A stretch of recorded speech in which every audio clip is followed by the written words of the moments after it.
Whoa, you're just in my cabinet now? How'd you get there? Well, since you're here, let's talk Bitcoin.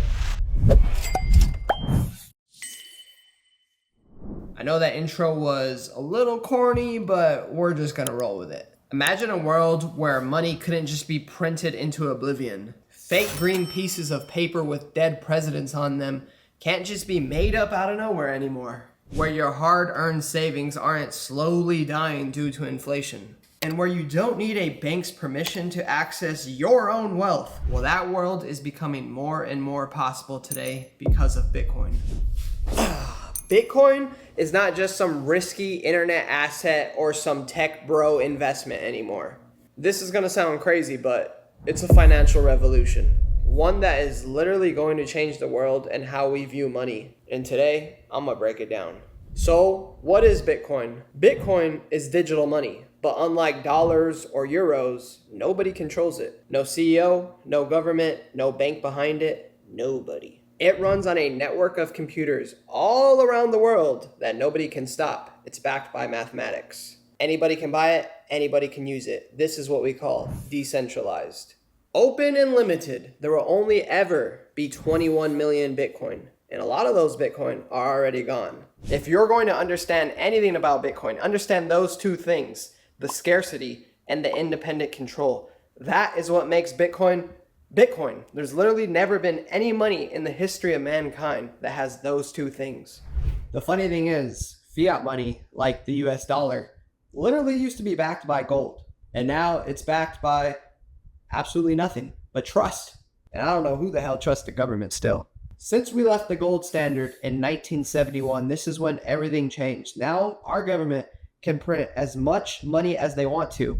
And boy, do they. This is the exact reason why a house that cost $30,000 in the 80s now costs over $500,000. Why groceries, rent, gas all keep going up. Why your money buys less. Why families have to work multiple jobs. Why people can't go on vacation anymore.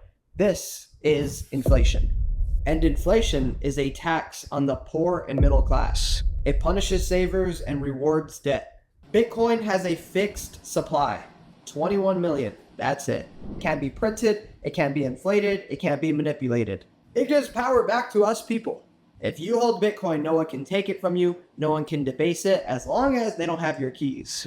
It is literally the first money in human history where ownership is absolute. This is absolutely massive in places like Nigeria, Argentina, Venezuela, where their currency is losing value as we speak. I mean, their money literally collapses every few years. Those people are turning to Bitcoin not just for the gains, but for survival. To be able to send money across borders, to escape 50% inflation, to protect their hard-earned money. Bitcoin is literally freedom, especially in places where the government can freeze your bank account, censor your payments, or inflate you into poverty. Are you guys getting the picture now?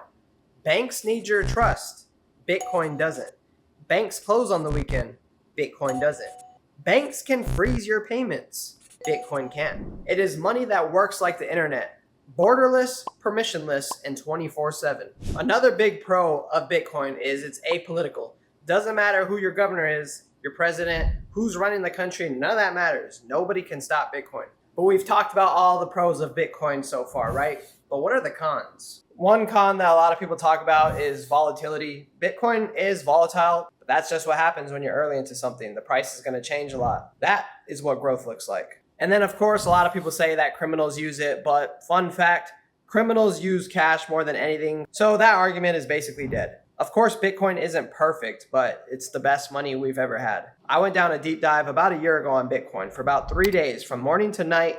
I didn't leave my house. I was just reading about Bitcoin, watching documentaries, and honestly, I think if you're gonna buy Bitcoin, you need to do this. You need to go down the rabbit hole, because for you to fully understand what Bitcoin is, it's gonna take some time, some reading, some research.